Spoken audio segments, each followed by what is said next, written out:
Salve, salve galera, tudo bem com vocês? Aqui é o Brunão, também conhecido como Mizelen. E chegamos aqui em mais um episódio no Pense Geek sobre The Umbrella Academy.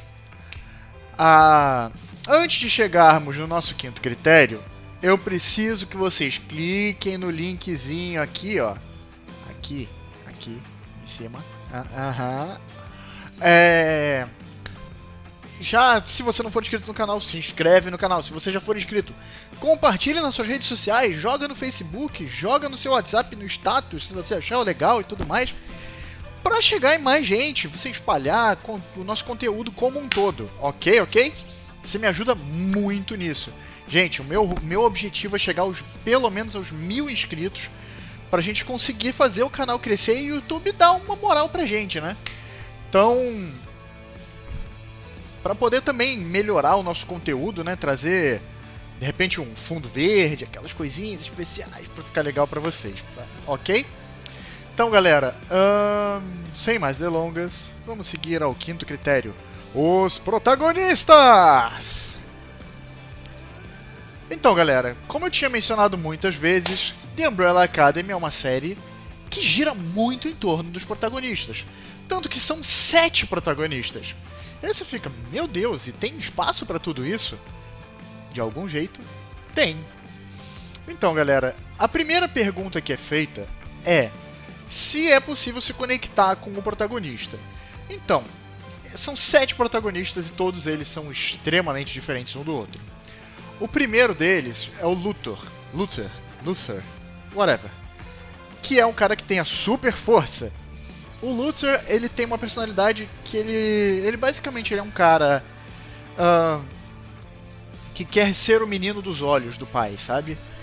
E ele é sempre o certinho. Ele tem uma mentalidade meio Capitão América, sabe?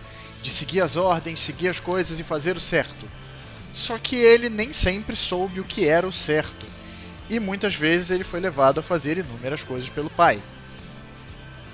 O Luthor, ele ainda tem mais uma coisa, que enquanto todos os outros irmãos se separaram e seguiram suas próprias vidas, ele continuou na mansão ao lado do pai, ajudando ele nas missões, e inclusive sendo enviado para morar na Lua por algum tempo.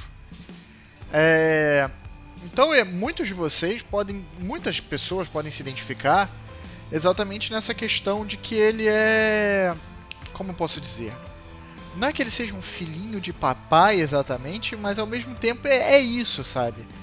Ele foi, por muito tempo ele viveu à sombra do pai e viveu sendo até mesmo manipulado pelo mesmo, ok?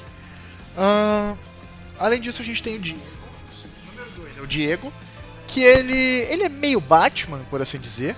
Ele é um cara que quer fazer justiça com as próprias mãos, que cuida tudo por conta própria, e ele não vê muitos limites para a justiça dele. Então ele acha que é correto, ele não tem problemas em matar pessoas ou torturar e coisas do gênero, desde que isso leve à justiça. Então ele faz a justiça sem se importar com os meios pelo qual ela vai ser alcançada. Além disso, ele faz as coisas de uma maneira meio clandestina, como um investigador privado, um investigador particular, né? E o poder dele é mudar a direção de objetos. Então ele consegue, por exemplo, jogar uma faca e fazê-la fazer uma curva no ar. Então ele consegue mudar e ele tem, de certo modo, uma mira perfeita, tá? E além disso, ele busca constante aprovação dos pais, né? Ele tem uma conexão mais forte com a mãe, e ele tá sempre na sombra por ser o número 2, querendo ser o número 1. Enquanto isso, a gente tem o número 3, é a Alyson. A Alyson, ela é uma mulher negra, de personalidade forte, e ela é uma pessoa muito, que digamos assim, o poder dela é um poder muito absurdo. Mas muito absurdo. O poder dela é o rumor. Se ela disser, eu ouvi um rumor que, e disser algo depois, esse algo acontece. Então, assim, Claro, existe uma limitação. Ela não é ouvir um rumor que caiu R$ 1 milhão. Não, é ouvir um rumor e ela é capaz de influenciar outras pessoas, entende? Então ela tem que fazer isso a alguém. Então ela pode chegar e dizer para uma pessoa muito rica dar 1 milhão para ela. E pronto. Ela pode convencer e compelir uma pessoa a se apaixonar por ela ou a fazer uma lavagem cerebral na pessoa. Tudo basta ela usar o poder dela.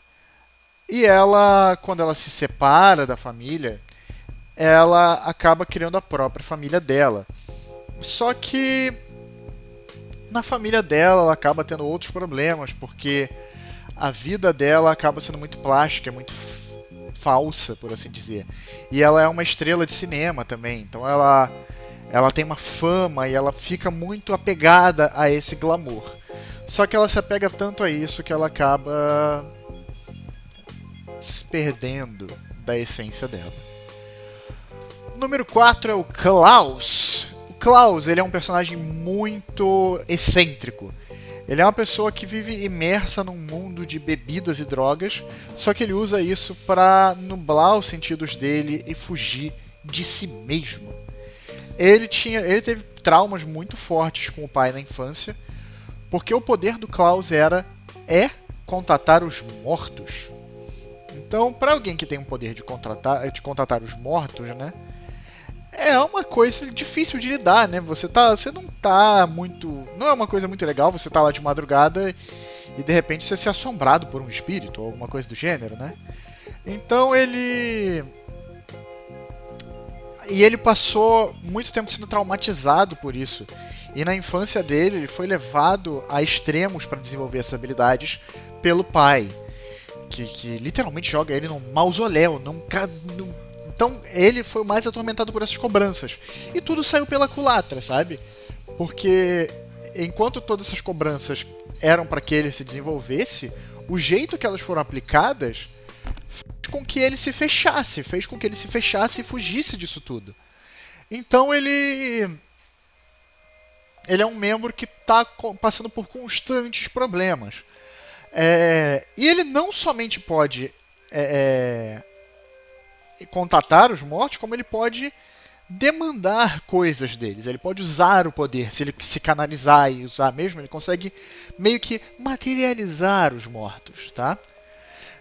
Então é um poder bem interessante, muito forte, só que ele é pouquíssimo utilizado porque o personagem está constantemente fugindo e dando maneiras de ficar anestesiado para não contatar isso.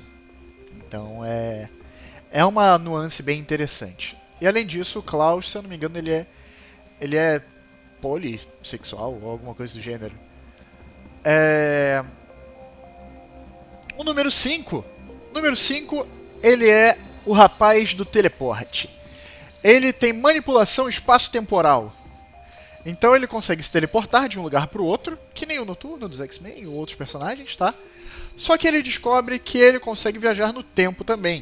E o que acontece é que quando ele era criança, ele vai viajar no tempo, só que ele esquece dos conselhos do pai, e ele vai viajar e acaba viajando numa distância imensa, e com isso ele vai para o futuro completamente destruído. Tanto que é ele que descobre que vai acontecer um apocalipse. E passam-se muitos e muitos anos antes dele conseguir voltar para a nossa época e conseguir avisar a família dele e tentar impedir isso tudo.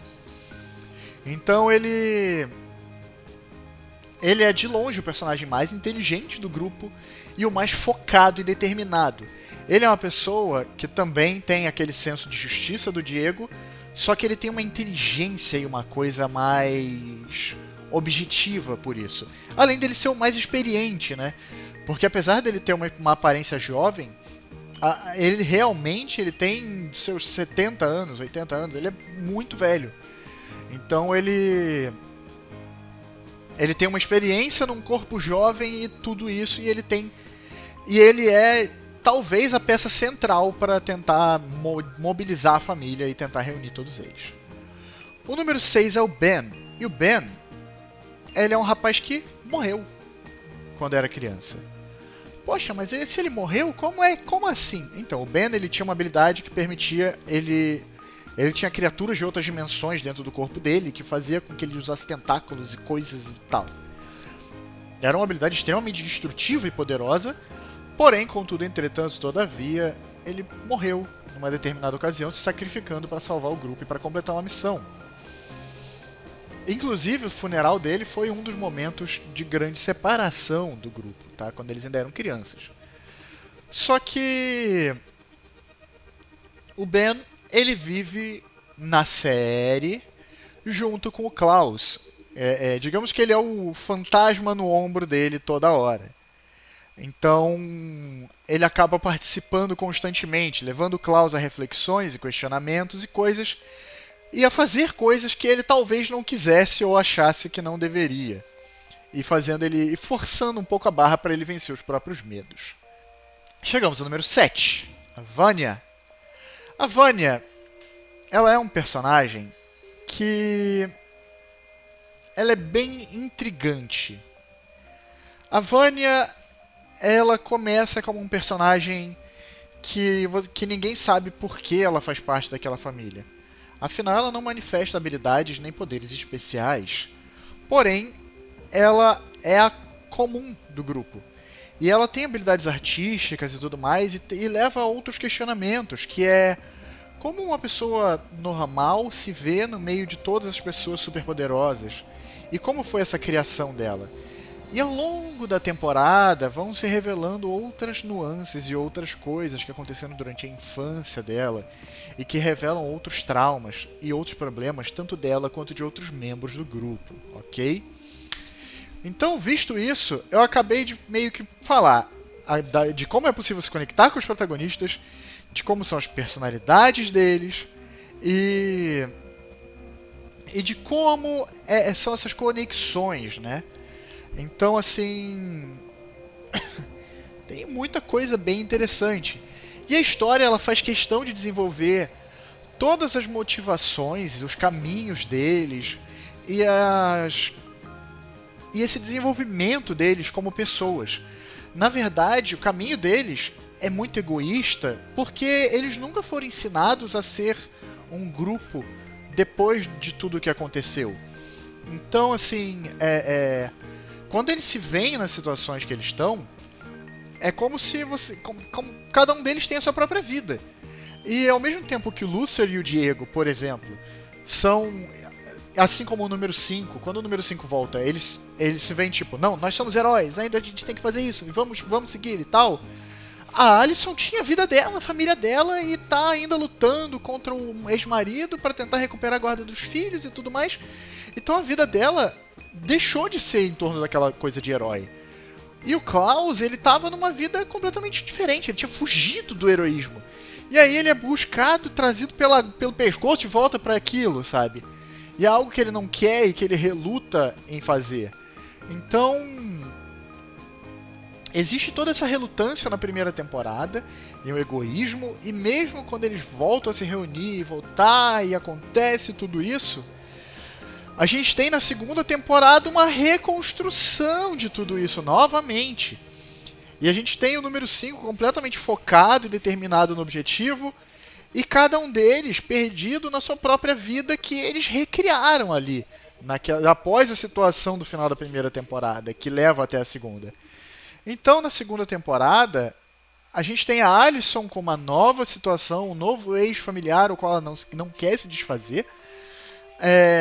Você vê a Vanya redescobrindo a sexualidade, o amor dela, e tendo que lidar com outros problemas que infelizmente são muito reais no nosso mundo. Tanto os problemas que a Vanya quanto a Alyson enfrentam são muito reais no nosso mundo e não deveriam ser. É uma coisa terrível, assim, que a gente lida com machismo, racismo, preconceitos em geral nessa série. Eles são bem abordados na série. Então, assim, eu posso dizer que os protagonistas são o ponto altíssimo da série, sabe? Eles têm que lidar com a vida e com os demônios internos deles enquanto eles têm que salvar o mundo. E por mais que a gente entenda, né, eles são extremamente egoístas, mas a gente tem que entender, sabe? Mesmo que a gente não goste. Isso aqui é um ponto muito importante dessa série. Você nem sempre vai gostar das motivações e das coisas que eles fazem. Mas você não tem como não entender e não sacar que são motivações reais. E que são coisas que fazem todo sentido com a personalidade, com a história deles e com o que eles buscam na jornada deles. Entendem? Então, tanto as decisões deles quanto tudo isso acabam facilitando ou dificultando essa questão do fim do mundo. E isso tudo faz com que a gente vá nesse carrossel de emoções com esses personagens. E a série te prende a isso. Você gostando ou não, você fica preso naquelas emoções e você fica tipo, caraca, eu não acredito que isso está acontecendo. Ah, não, poxa, não faz isso. E isso é o que a gente espera de uma série, que ela seja imersiva, que ela te leve até lá. Então, dito isso, temos nota máxima no quinto critério, protagonistas. Então, galera, é isso.